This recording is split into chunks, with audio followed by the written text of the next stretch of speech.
So I couldn't help but notice that you've clicked on and are presently listening to an episode of Paranormal Patio. That's great. Thanks a lot for listening. We appreciate your support. And if you want to keep listening, you can find a whole bunch of other episodes on Spotify and wherever else you can get podcast episodes from, except for Apple. It's a personal decision. You can also find everything that you need to know about the show on paranormalpatio.com. We're on social media pretty much everywhere, I think. Just search for Paranormal Patio, and if we're on there, you'll find it. Also, we do have a Patreon, so head on over to patreon.com/beyondthepatio. You can get early access to episodes, tons of bonus content, monthly live streams, all kinds of good stuff. Thanks for listening, and we hope to have you back for the next one and all the other ones. Stay tuned. Welcome back to Paranormal Patio. As always, I'm Jason. It's Hair-Raising Horror Week, and if you haven't caught on already, I've been having my good friend Adam Talla here with me to do these intros for these because, I wanted to have him be a part of the events. But since he had a whole episode last year, I thought he doesn't need two because he can just come on later in season 3, which will be coming up really soon. So, hey, stay tuned for that. But Adam, welcome back to Paranormal Patio, buddy. Thank you. My hair is thoroughly raised. People at home can't see it, but it's there. This week has just definitely raised it up at least a few inches. Well, so excited to be here. I hope you've got room for some more lift in that do. Trust me, I could always use the volume. Absolutely. So, I've got just the thing, because we're going to travel to Chicagoland to talk to Tobias Wayland about Lake Michigan Mothman sightings. Oh, great. Nothing scares me more than a Mothman. It's story. My favorite. It's my favorite. I know it is, but they terrify me, those Mothman with the red eyes. Not today. Yes. And it wouldn't be an episode of Hair-Raising Horror Week without a life pro tip. So. Can't wait. Let's see what this one is. Okay. This one is good for you, actually, right? Really? So, yeah, it really is. If you are ever abducted by aliens and taken to their home planet, and you are injured, do not ask for a doctor. You need to ask for a veterinarian. Because a doctor is only going to know how to treat people of that world. You have a much better chance of being treated by a vet. That's a great idea. And if they ask which insurance you have, you just say, I don't speak English. Oh, but shoot. But you're going to be speaking English. And they probably don't even know what English is. I'm going to say, I'm on Medicaid, bitches. Take my insurance. I can't say that. But yes, a veterinarian, please. I do look like a silverback gorilla, depending on how the light hits me in the morning. Is that... No? I don't know. I don't know. Jason, that's a great tip. Thank you. I will be sure to let you know when I'm back at Skinwalker Ranch this next week. When I've been abducted by aliens, I will let you know how that works. Oh, man. You're going to cause me to need a veterinarian or a doctor. These heart attacks you're going to give me going back there. I know. I can't believe it. I'm crazy. Just crazy. Crazy. Well, hey, here's Tobias Wayland.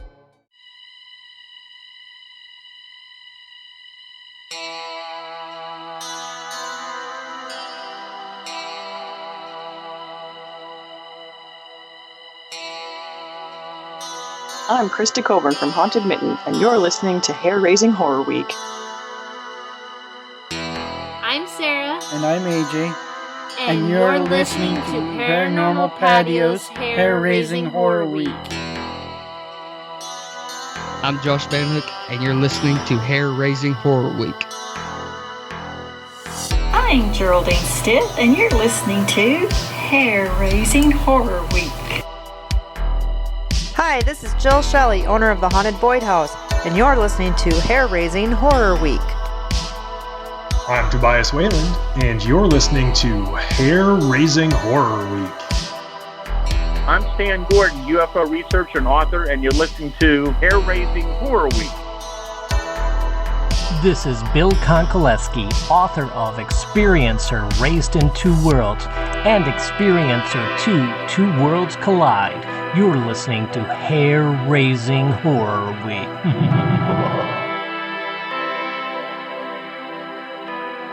Welcome back to Paranormal Patio. As always, I'm Jason, joined tonight by the singular Fortean himself, Tobias Wayland. Tobias, how are you?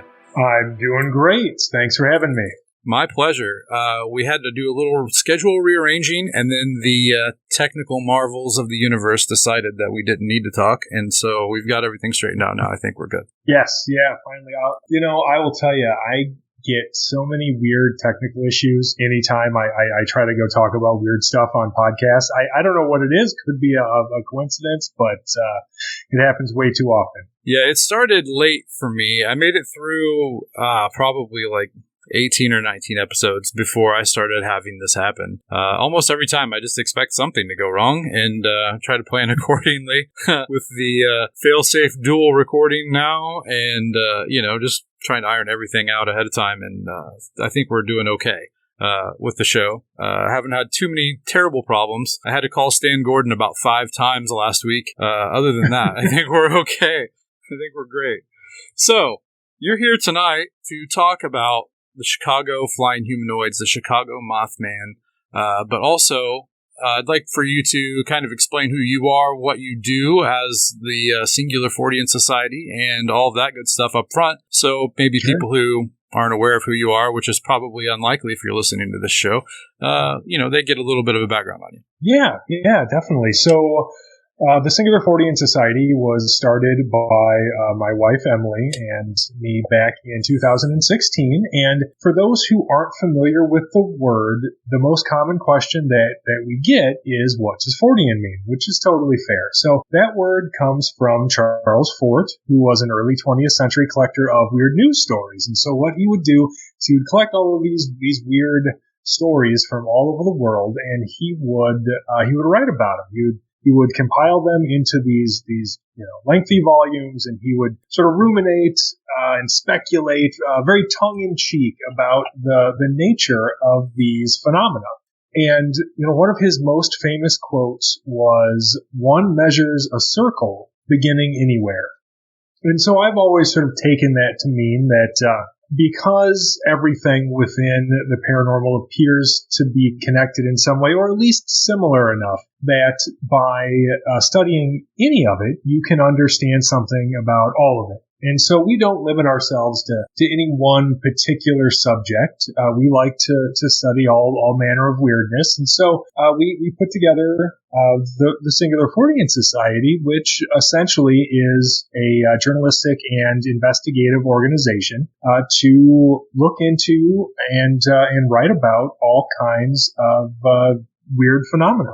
And I love that approach because there's definitely an interconnectivity between all of these things. And a lot of people tend to overlook that because they focus on one thing. Maybe they're a Bigfoot hunter. Maybe they're a ufologist. Maybe they're just a ghost hunter. But there's so much overlap, and I hear so many more stories every day, or read stories every day, that show that this is more interwoven than people care to believe. And I'm glad that you take the approach of knowing a little bit about one thing is also knowing a little bit about all the things.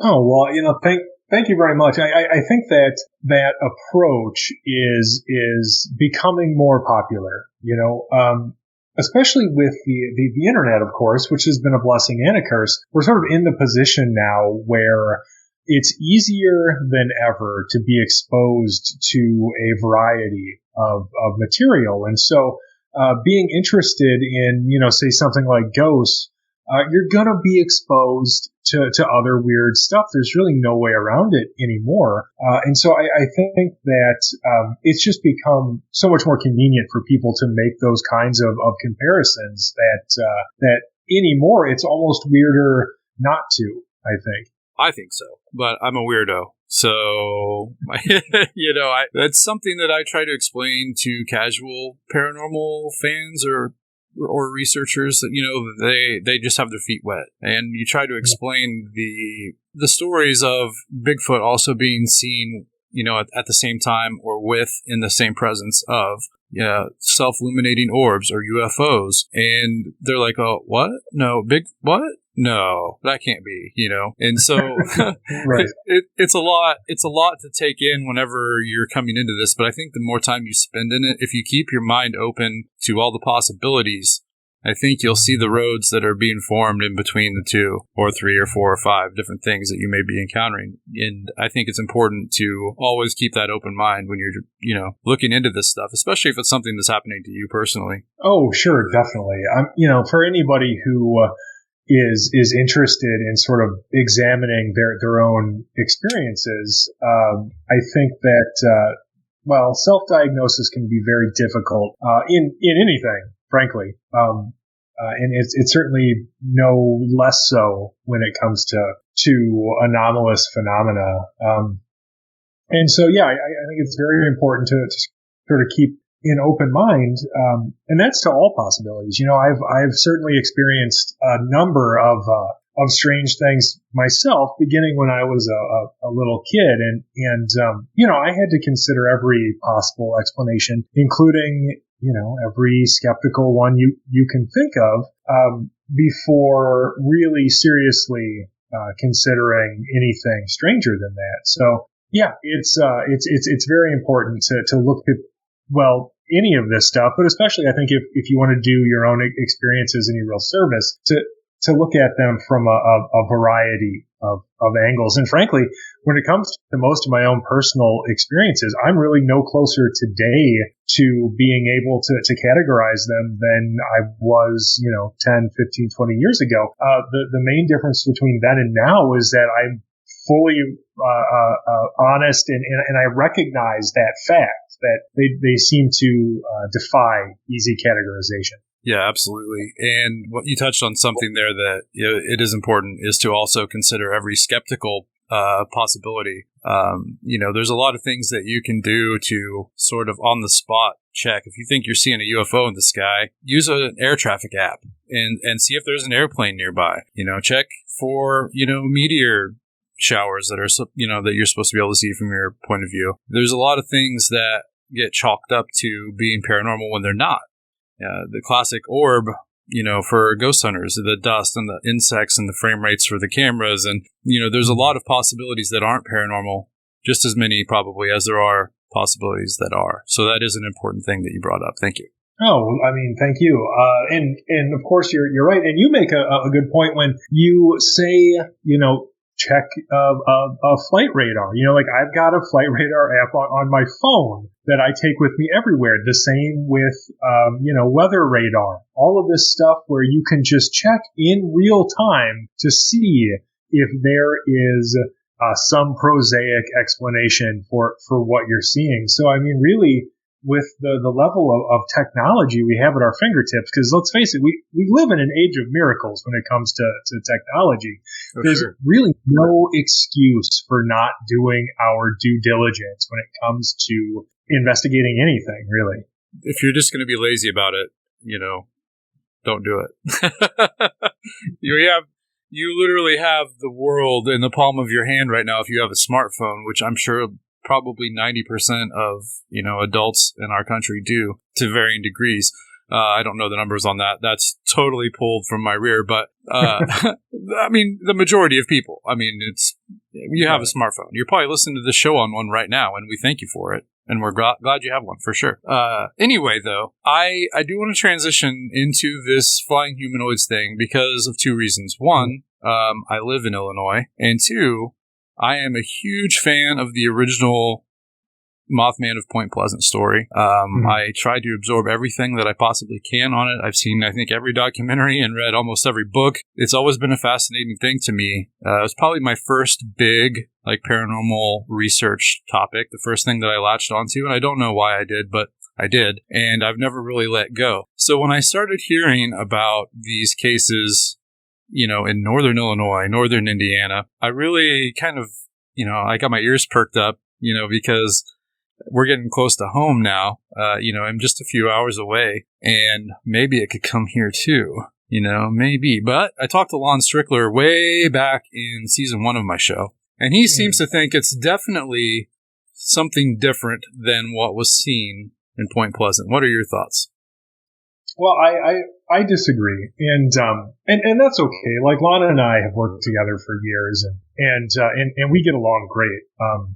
And we can agree to disagree on stuff like this. But in my opinion, and I didn't start out with this opinion either. It actually, it took me, oh gosh, I don't know, probably a year and a half to really actually, land on this. But when I look at the phenomena described, because it is more than one phenomenon happening simultaneously. And when I look at it all collectively, and I compare what people are reporting to what people were reporting back in the 60s in the Ohio River Valley there are a lot of similarities. You can look at, really just like the superficial aspects even. So you look at the description of the winged humanoid itself, right? And you've got generally this dark colored, usually black or gray, winged humanoid creature, again, often with glowing red eyes. People will also more often than not report this feeling of overwhelming fear or dread, or sometimes it'll be described as a palpable sense of evil coming off of this thing. And then in these same areas, you also have, UFO reports, other strange humanoids reported in these same areas, anything from hairy humanoids to mantis people to shadow people. And then on top of that, you've got some cases, and this is less common, but it still happens. You have some cases of people who report other seemingly disparate but correlative phenomena along with this winged humanoid sighting. So, as an example, somebody might report seeing this winged humanoid around the same time that, say, their apartment is being haunted. And so you look at all of that and sort of compare it really sort of honestly specifically to the Keelian narrative that he had compiled in his book. Although I do think if you look at the newspaper reports that were coming out back then and sort of do that research and compare as well, it's still fairly consistent. It all seems too similar to ignore. Again, it really took me a while to get there, because I didn't want to right out of the gate start making that comparison. I didn't want to start calling this the Lake Michigan Mothman or something because it felt sensationalistic. And I was like, well, what we have right now are these large flying creature reports coming in. And sometimes people describe it as just a big flying creature. Sometimes people describe it as having more humanoid characteristics. And I didn't really know a lot more than that for a long time, frankly, covering this case. And so I just avoided it until eventually I couldn't anymore. I went from not wanting to sensationalize anything to wanting to contextualize this in the way that I thought would be most helpful for people trying to understand it. Because you have to keep in mind too that there are, over 100 reports, and to expect anybody, other than me, of course, to go through all of them and make comparisons and compile all of the information and try to make sense of it. Well, that's pretty optimistic. Nobody's going to do that. And so I needed a way to frame this that I think people would just be able to look at the name and have some idea of what was going on. Again, it introduces one of the layers of skepticism to the research, right? That you're not just going to make an assumption one way or the other, because it could be something totally different, or to either or both. It's important. Again, I can't stress enough to introduce skepticism as one of your biggest research tools. Oh, totally. I mean, when I say there are over 100 reports, now that is accurate. Are all of those representative of potentially paranormal activity? No, certainly not. Yeah.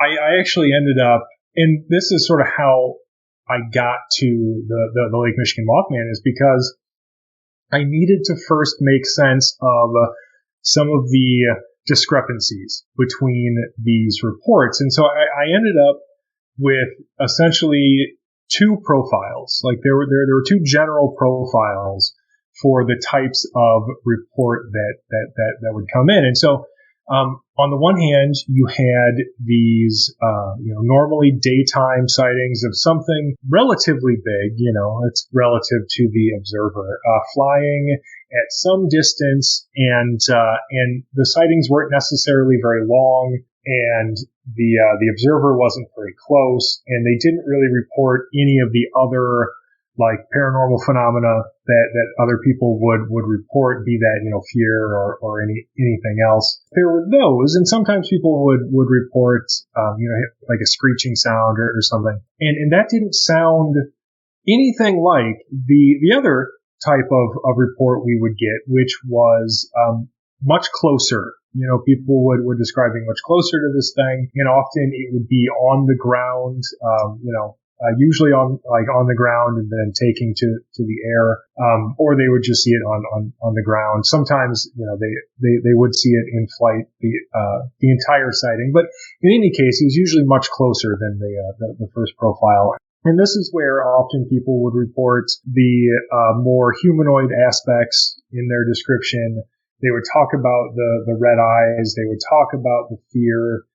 They might have other associated paranormal phenomena happening in their life, that is taking place around the same time as this sighting. And that didn't seem anything at all like that other profile. And it was in the spring of 2018, I believe it was May, we received a report from a young man in the Pilsen neighborhood of Chicago. What he had said, I spoke to him directly over the phone at first, and what he had said was that he was bicycling to work. It was, middle of the afternoon or morning or something, daytime. As he was, biking to work, he noticed these people on the corner. It was a gentleman and a woman, and the guy was pointing at something in the sky. And so his curiosity piqued. He looked up to see what that was. He saw what he then described to me as either a giant bat or a man in a wingsuit. And very luckily for all of us, he had this GoPro camera on his bicycle helmet. So he very helpfully decided that he was going to follow this thing around and try to record as much footage of it as he possibly could on his GoPro before he had to go to work. And he was very forthright when it came to examining that evidence and telling his story. And he even sent us the SD card that this footage was on. And so with his help, we were able to, find the object that he had seen and blow it up and get some good still images of it. And it was a bird. There's no doubt in my mind. I'm dead serious. There's no doubt in my mind of two things. That one, this person was doing his absolute best to honestly and authentically relate his experience to me. And two, it was a bird. And so at that point, that really allowed me to define that first profile. I was like, okay, because we had a lot of sightings that were basically exactly the same as what he had described.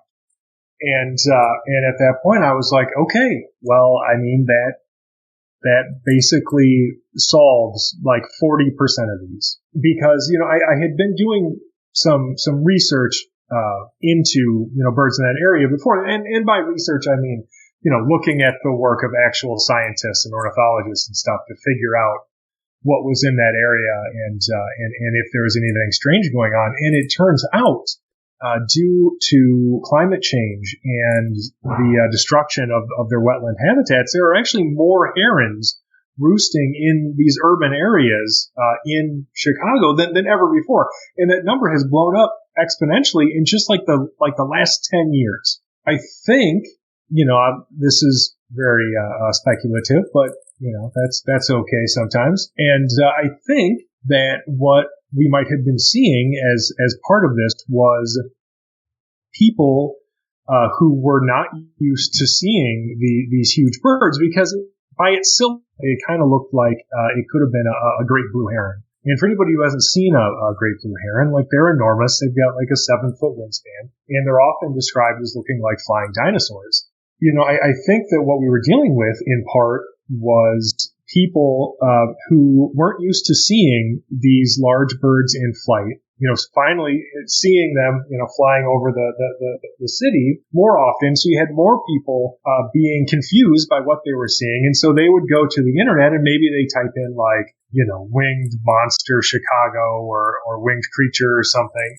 They're finding these winged humanoid reports, instead of finding some article about, how there are more herons roosting in urban areas because of climate and ecology issues. They're finding these winged humanoid reports instead, and they're going, oh, well, hey, maybe that's what I saw. I don't know. It seemed very similar. Yeah, you definitely have the Google algorithm working against you there. You know what I mean? Right. It's not going to bring up, blue herons in Chicago. It's going to bring up whatever's had the more, the most clicks, and more people are fascinated by, the mysterious than they are birds. Yes, definitely. So, like I said, once I was able to do that, then I was able to look at these other reports and say, okay, well, now we finally have these two profiles, and I've got the ones that are more likely to be misidentified birds. But then on the other hand, I've got all of these other sightings that are, very, very, very similar to what was happening, back in Point Pleasant in the 60s. And I don't have to try to marry these two sighting profiles anymore. I don't have to sit there and go, well, okay, we're getting all of these reports. Why don't they all fit? Finally, I was able to just go, okay, we've got our misidentified bird pile, and we've got our weird pile. And the weird pile is very, very similar to what was happening in Point Pleasant. I'm not sure exactly. I don't remember exactly what Lon had said about why he believed it was something different. I don't feel like it was quite as elegantly fleshed out as that response that you just gave me. And I didn't disagree with what he said, but I do feel like I definitely agree with what you're saying from the reports that I've read from up north. There are very few that stick out to me as, well, this is not the same thing. It's more often than not, it seems like the same thing. Right. Well, and what people need to understand too is, at this point, because of the time that has elapsed since the original Point Pleasant sightings, culture has created this monolithic representation of what Mothman looks like. But if you go back and look at what people were actually reporting in real time back in the 60s, their descriptions were kind of all over the place, which is exactly what you would expect in a situation like that. So there are definitely discrepancies between descriptions today, but I would argue that there really aren't any more than there were back then. It's just, people have had 60 years almost to formulate their idea of what people were seeing back then and what it's supposed to look like, based on this amalgamation of all of the sighting reports. We don't have the benefit of that today. At least not yet. Talk to me in 60 years, I guess. We should do that. I'm going to put it down on the calendar. 60 years from now, I'll set a reminder. Fingers crossed. I am alive in 60 years. Yes. Yeah, likewise. But what I was going to bring up was to look back in the 60s. This was something that, I'm just expanding on what you have just said, but this was something that no one had ever seen or reported before. This was a brand new thing. And at the time, it was a much bigger deal to everyone in Point Pleasant, it seemed, than what this situation is in Chicago right now. look at just the percentage of people who reportedly had seen or knew someone who had seen it in Point Pleasant versus the percentage now. There's so many more people in Chicago. And also, everyone is staring at their cell phone that you're listening to this episode on right now when you're walking down the street. You know what I mean? Or if you're even walking, on the subway, whatever, like wherever you are, on the train, in an airplane, we're so distracted now. And there are so many more people that aren't reporting it there versus looking back at Point Pleasant. It was big. It was new. It was hot. People were probably falling victim a little bit to the telephone game, where, it was 9 feet tall and had red eyes. Well, he said it was 8 feet tall and had red eyes, and it was 10 feet tall and it had yellow eyes, So there are differences in the reporting as far as that goes, and I think it should be expected just because of how society is today. And while some people that are reporting it now do have a frame of reference that are aware of the Mothman, I would argue, especially in my area, there are a lot of people who have never even heard of the Mothman of Point Pleasant. So, I mean, how much of an effect does that have on the sightings today? Oh, yeah, definitely. No, yeah, I meant really, like, when I'm talking about this sort of monolithic representation of Mothman that we've landed on, I just mean in weird culture. Nobody outside of our weird circles knows what the Mothman is. They've never heard of anybody who investigated it. No, it's not Bigfoot. It's not a household name by any means. Right. I think one of the other big differences that we see today as well is, I think, in people, or in how people go about dealing with something like this. Back in the 60s, especially in a small town like Point Pleasant, you probably knew the local reporter. And so, you saw something weird, you might go to the sheriff, you might, call the newspaper and let them know. Nobody does that anymore. Yeah. Nobody does that. People, they see something weird and they're not going to call the police because no crime was committed. And at this point, I think society in general has sort of learned their lesson about calling the police for things like that, because it never does anybody any good. And I think people have also spent the last, 70, 80 years seeing what, being heavily publicized about a sighting like this does to somebody's life. And so a lot of people, when they see something like this, they will discreetly Google it, and they'll land with somebody like me or Lon or Manuel Navarrete of our UFO Clearinghouse. And then when they speak with us, and I always make a point of being able to verify people's identity, so I know who they are. They usually make a point of not wanting anybody else to. And so you've got a lot of anonymous reports, which in and of themselves, that's not new. There were a lot of anonymous reports reported to people like, John Keel back in the 60s with that 66 to 67 Point Pleasant flap, and people love to conveniently forget that, but it's absolutely true. A lot of people didn't want to go on the record about seeing a winged humanoid even back then. And that's no different today. I just think that there are even fewer people willing to do it. Now, that isn't to say that nobody has done it. There have been people who've gone on the record, and God bless all of them, because it takes courage to do that. I wish everybody would, but yeah. I understand why a lot of people don't, obviously. Mm-hmm. But I think that it really, really points to a difference in how people respond to these kinds of things. And you don't get a lot of mainstream media coverage about this stuff anymore either. There is some, for my part, I've had some mainstream journalists reach out to me, and I'll never forget when the Woodstock, the first Woodstock, Illinois sighting reports, when that kind of took off and it started getting shared around, I had this woman from whatever the local paper there is, and she contacted me, clearly was treating this as not a mysterious piece, and she was asking me, if I could put her in contact with these witnesses who had insisted on anonymity, because they were professionals with, careers, and they were terrified they would lose them if people ever associated them with a winged monster sighting. And she gets to this point where she's like, oh, hey, I think that our readers would really love to learn more about this or hear about it, at this point, trying to convince me to give up this information or whatever. And I was just like, look,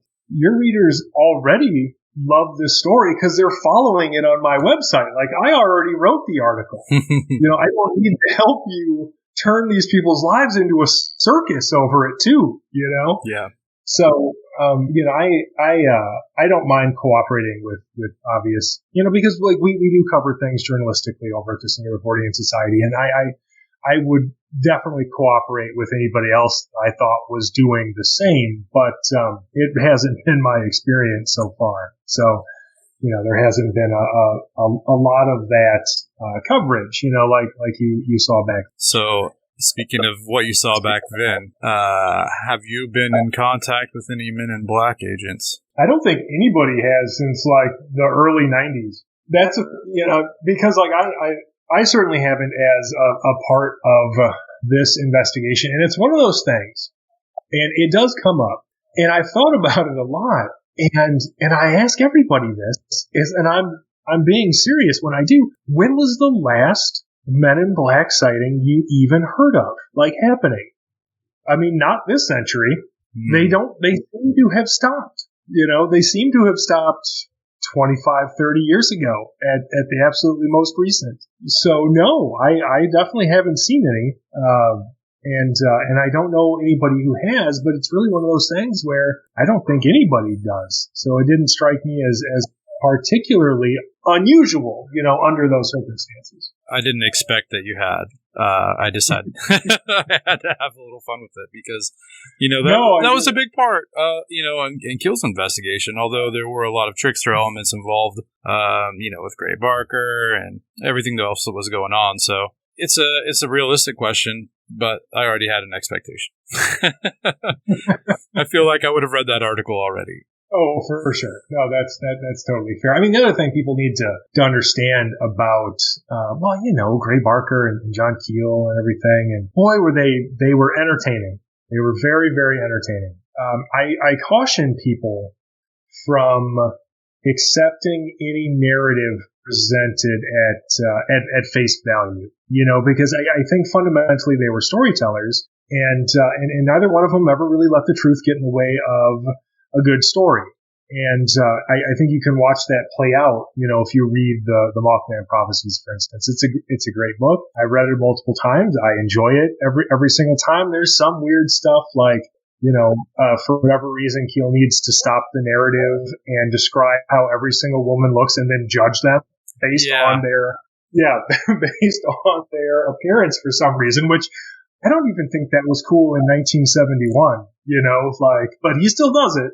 That aside, you can go back and read that, and it is still very entertaining, and he's a very good storyteller, and I love reading his writing. But there's a lot of stuff that isn't that isn't necessarily objectively true, and it's it's fine to believe whatever you want. Obviously, I just think that it's important to look at things with a more critical eye rather than part of this, me talking as an English major, one of the things when it came to reading literature that was really drummed into us is, doing a critical reading of everything and sort of picking apart the narrative and figuring out what the actual story is and what is a result of the narrator and narrator sort of implicit bias. And there's plenty of that, when it comes to reading Keel's book. And so, I think if people really looked at it critically, well, for instance, the Silver Bridge disaster, obviously that was a horrible tragedy. I don't think a lot of people recognize it was a big deal. It affected the whole country. Suddenly bridges everywhere were being re-examined, inspected, laws were being passed, it was huge, and it should have been huge. It was a big tragedy. If you do some historical research, for instance, anybody who's not familiar, really should familiarize themselves with, Small Town Monsters, 2 documentaries on Mothman. Yes. And if you do just a little bit of historical research, there's really nothing to connect the Silver Bridge collapse and the Point Pleasant Mothman sighting flap. I mean, honestly, that flap didn't even end with the Silver Bridge collapse. I mean, people still report winged humanoids in that area, like all along the entire Ohio River Valley. So nothing ever ended. So it wasn't a real ending to the story anyway. And beyond that, you have to keep in mind, that Keel had written this book years later. And at the actual time of that tragedy, it's not like locals were connecting these things, going, oh, we should have seen this coming if only we had heeded the warning of the Mothman. Nobody did.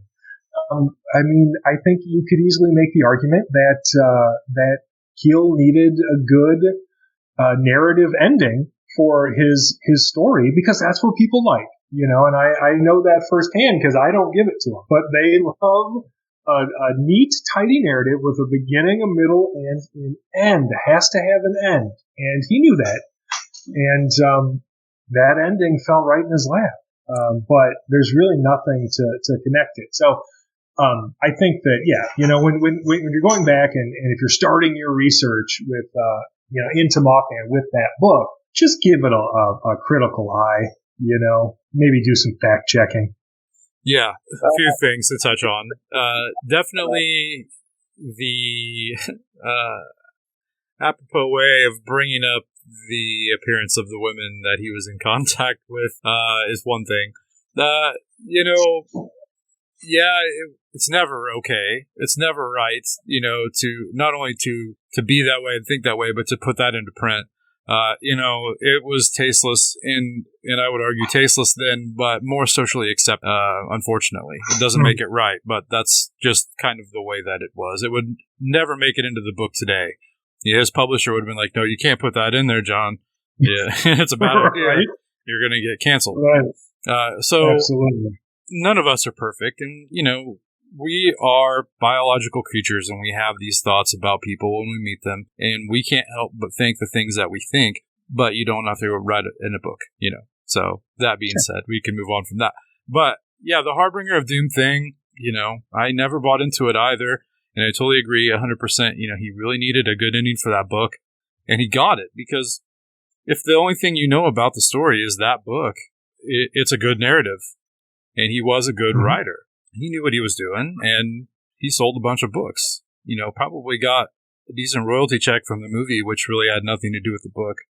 I'm sure he got something out of that. Oh, I'm sure. That movie is another thing. Now, the screenwriter for that movie, Richard Hatem, he's a fantastic guy, just a great guy. So I'm not going to talk bad about his movie or anything. And I think that I don't really know. But I would imagine that when you're dealing with Hollywood execs or whatever, like there are certain expectations of how this movie script has to go, and he knew that because he's savvy, and so he wasn't able to make a movie that was exactly like Keel's book, but he did everything he could, and if you sort of divorced it from the book itself, I think it works well as a paranormal movie. Sure. Definitely. But one thing, and I swear I'm getting to a real point here.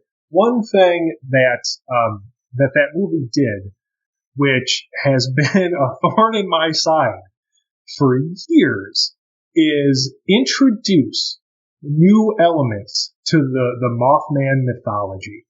Because there's a point in that movie where the main character is talking to this college professor, and this college professor supposedly, knows about the Mothman and these other Mothman sightings and how they're always around or before these tragedies.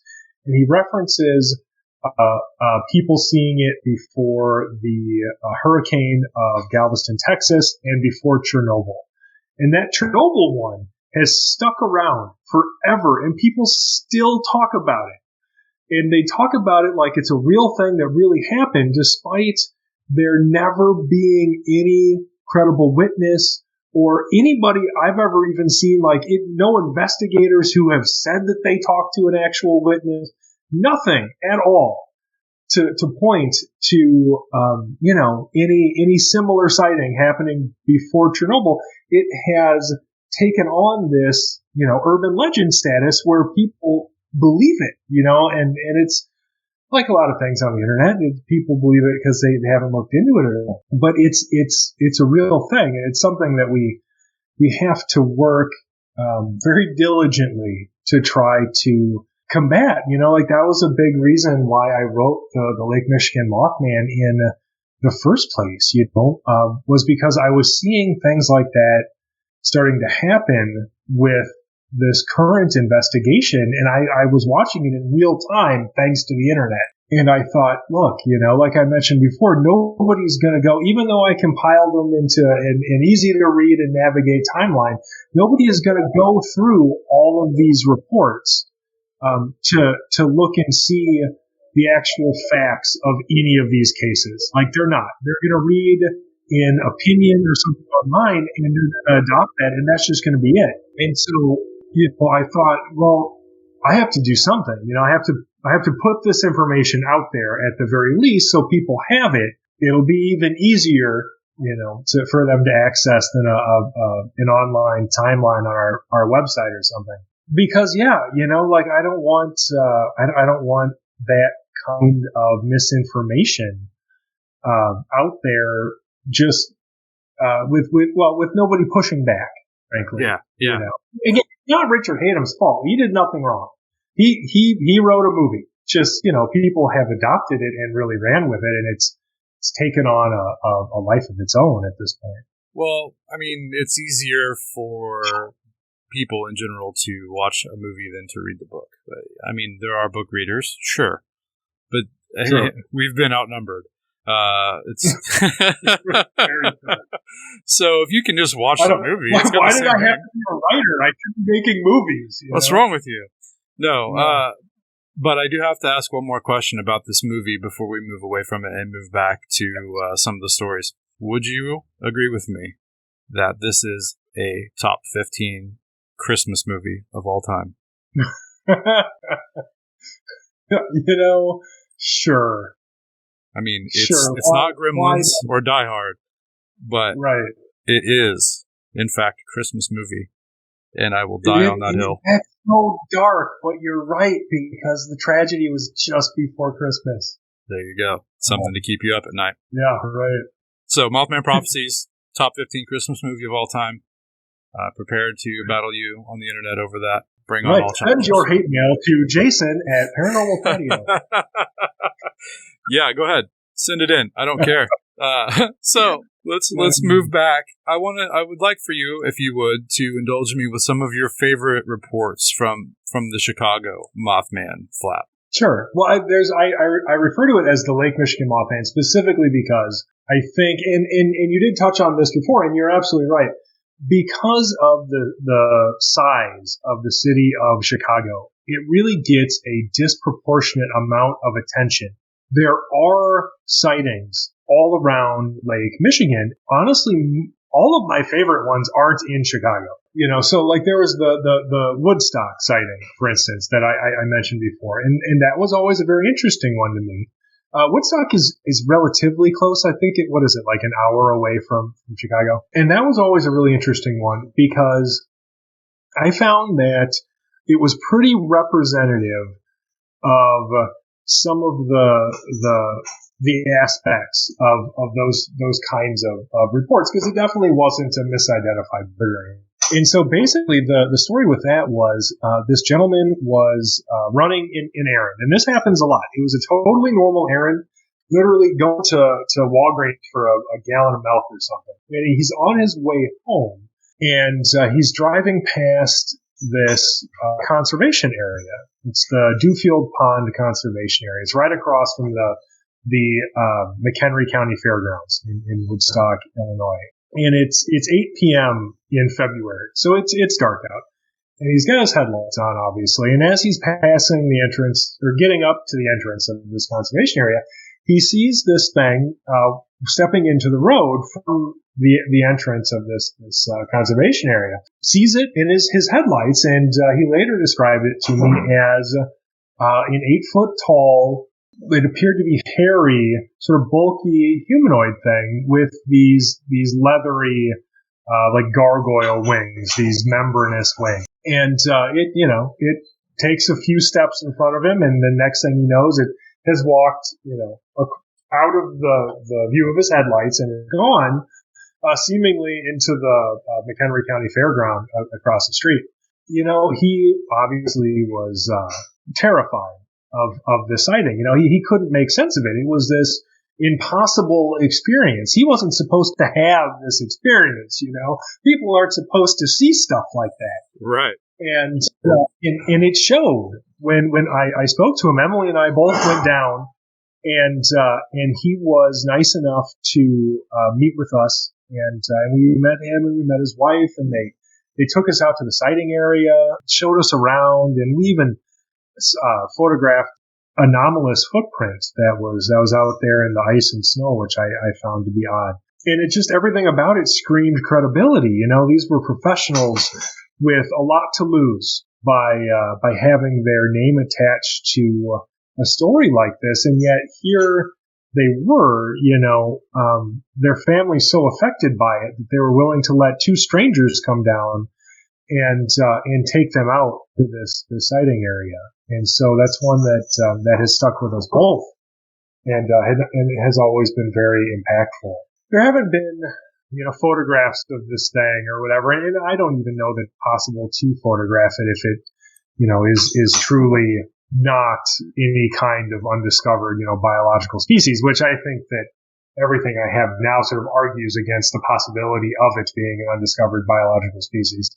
I'm glad you said that. Just real quick, I'm glad you said that, because after this part of the interview finishes up, I have a question for you regarding that for the Patreon. So don't let me forget. Definitely.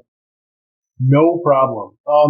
And then, so like there are instances of evidence being accumulated, though, like that anomalous footprint in Woodstock is one. And there was another one that stuck with me too. So this was in Oregon, Wisconsin, which honestly is not far away from where we live at all. I mean, from our current house at the time, it was maybe 15, 20 minutes away.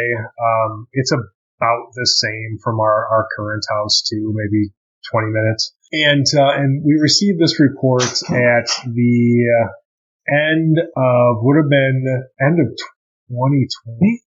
Oh, wow. Yeah, no, yeah, it definitely was. Okay. And, for some weird reason, the end of 2020 felt like just a few weeks ago, but then I remembered it's September. So, I mean, it was relatively recent, but not that recent. It's the apocalypse, man. No one has any sense of what time, day, week, month, or year it is. It's fine. Oh, yeah, seriously. There were these two young women, and they were out driving around. They're 18 years old, and they were driving around around Oregon, Wisconsin, which is a pretty small town. And if you're from the Midwest, I'm sure you're familiar with the idea of being a teenager, being bored out of your mind, and what you do with your friends is you just drive around because there's nothing else to do. And so that's what they were doing.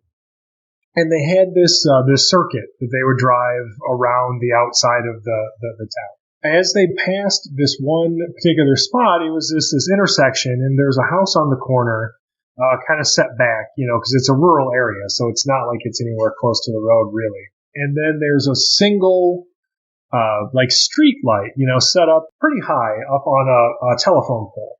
And so they're approaching this area, and they see an animal in the road. And so the woman driving, she stops the car. She's going to hit this animal. And as she does that, they see swoop down into the light of this street light this huge winged humanoid thing. And they see it swoop down in front of them. And I think it crosses the road from right to left. They can't believe what they're seeing, obviously. And, they take a second to sort of freak out about what they saw, and then they decide, hey, let's get out of here. And then they drive their circuit again, and they're like, well, hey, maybe it'll still be there if we go back, or let's go back to the area or whatever. Because, they're 18. And when I was 18, Nothing I did made sense, but I had this sense of invincibility. And so I think, they had enough time to cool down, and they decided they were going to head back. Because, again, they're driving in their circuit. Like, where else do they have to go? They go back in the same area. The driver doesn't see it, but the passenger says she sees this bulky humanoid shape standing in a nearby field, and she says that she sees these glowing red eyes. And now what's interesting is I believe they drove that same circuit subsequently, but didn't see anything. And what was interesting is they said that when they were in that area, just the area of this intersection, their radio would glitch. Like it would play a station that was way further down the dial for some reason. And, after I spoke to him, I thought, well, okay, I mean, that's something that should be very apparent, and this wasn't too long after their sighting. I think their sighting was on Thanksgiving of 2020, and they got a hold of us in December. And it's actually passed on to us by a friend of ours, Jesse Jardell with the National Cryptid Society. And so I spoke to them in December, and we were able to get out there in like mid-December or something. So it wasn't too long after their sighting. I thought, well, normally if I'm driving into an investigation area or something, I wouldn't have the radio on, but this seems like a pretty good time too.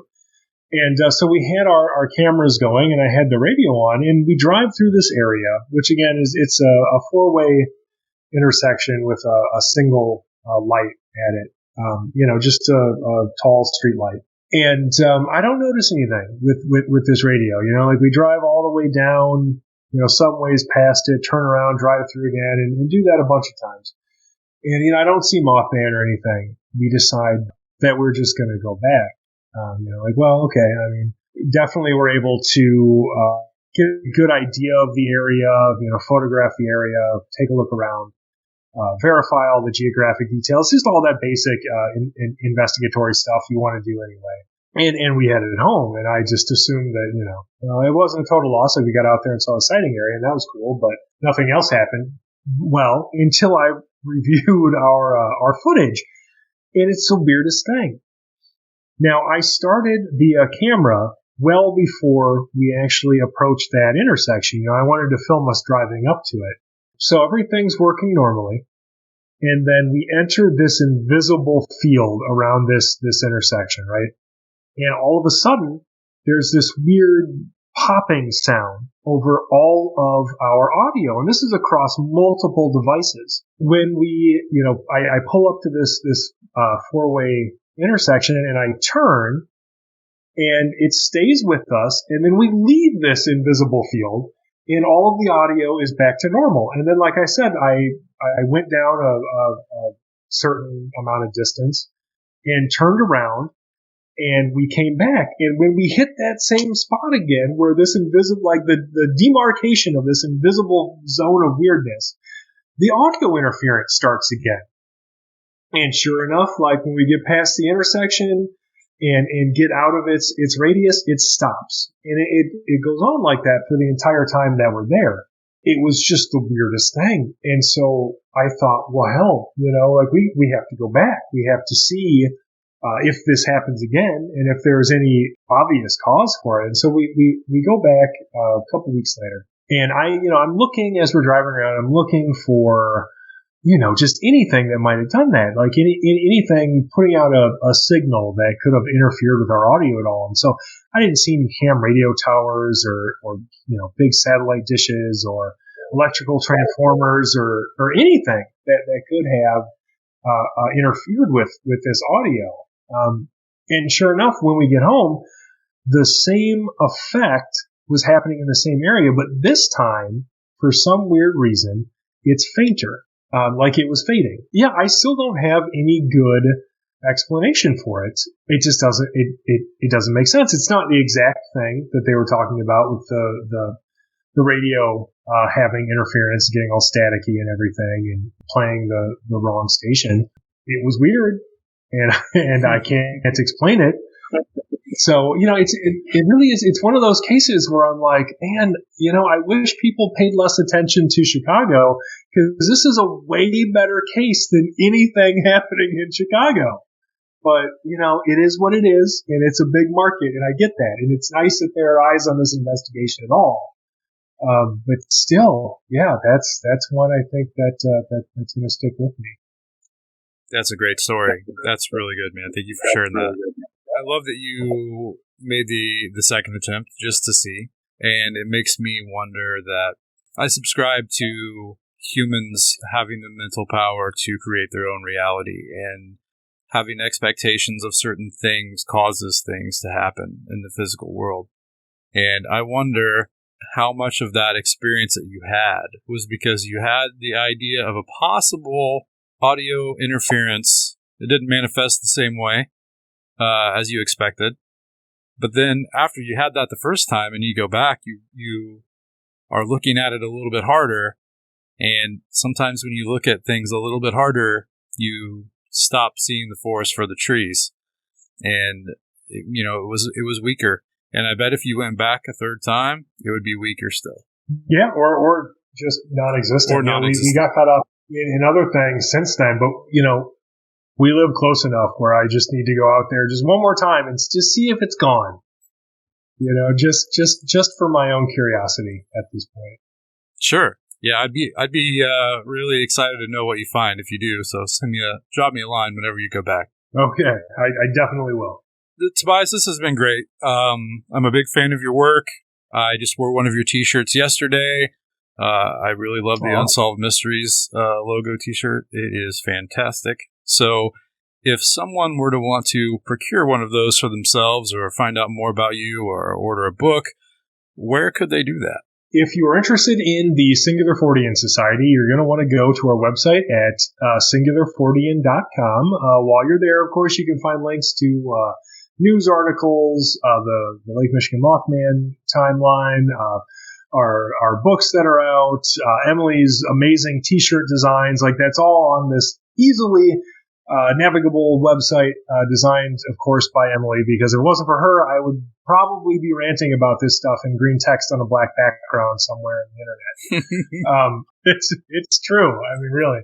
And if you want to keep up with us, of course, going to the website is great. You can also follow us on social media. So, Facebook, Twitter, Instagram, and Tumblr. And of course, if you like what we do and are interested enough in it that you want to be a part of it, I would encourage you to check us out at patreon.com/singularfortean. And I will make sure we have links to your website and everything in the show notes and on our website, paranormalpatio.com. If it's okay with you, I just have a few more things I'd like to talk about. And in the bonus content realm for my Patreon, which is Beyond the Patio. So if you're okay with that, absolutely, we'll say good night and sleep well to everyone out there in Halloween land. This is the week of Halloween. This is Hair Raising Horror Week. You've been listening to Tobias Wayland talking about Lake Michigan Mothman and associated stories. Thank you so much for tuning in. Make sure you follow all the links in the show notes. Go pick up some cool swag. Join the Singular Fortean Society. Maybe buy a book or two. And hit him up on social media, because like everyone else, I'm sure Tobias would love to hear from you. So long, friends.